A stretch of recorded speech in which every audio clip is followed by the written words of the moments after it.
Avons-nous toujours le choix? C'est une question qui revient assez souvent. On parle du libre arbitre. Avons-nous vraiment le libre arbitre? Ou est-ce que tout est déterminé? Avons-nous vraiment le choix dans notre vie? Alors je dirais oui et non. Ça dépend. Ça dépend si on est identifié à une partie de nous, à nos conditionnements. Et à ce moment-là, par définition, quand on est conditionné, eh bien, on n'a pas le choix, ou on n'a plus le choix.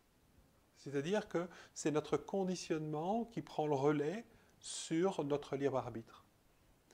Ça se fait malgré nous. Bien souvent, on se dit, mais qu'est-ce qui m'a pris? Ce qui m'a pris, c'est justement une partie de moi dont je n'ai pas conscience. Et elle a comme géré la situation à ma place. Donc les choses se sont faites un peu, entre guillemets, sur le pilote automatique.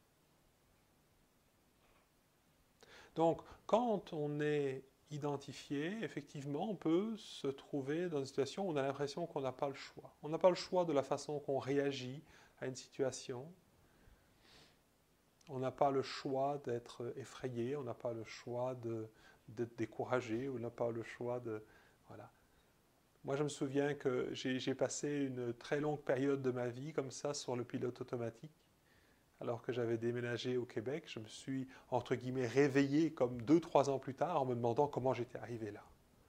Donc à ce moment-là, je n'ai pas eu l'impression d'avoir vraiment choisi toutes les actions qui m'ont amené jusque-là. J'étais comme sur le pilote automatique.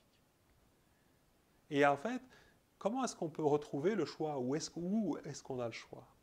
Eh bien, quand on commence à être présent justement à tous nos schémas, à nos conditionnements, à tout ce qui réagit en nous, là où il n'y a pas de choix, c'est plutôt de la réaction automatique.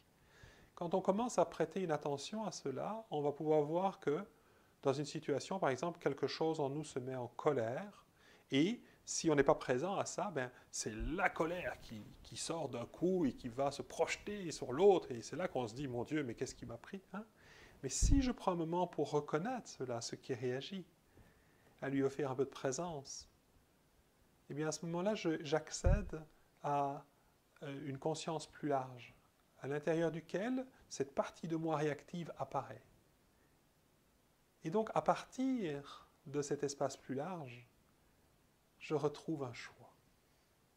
Le choix de laisser cela se faire ou de l'accueillir dans un espace.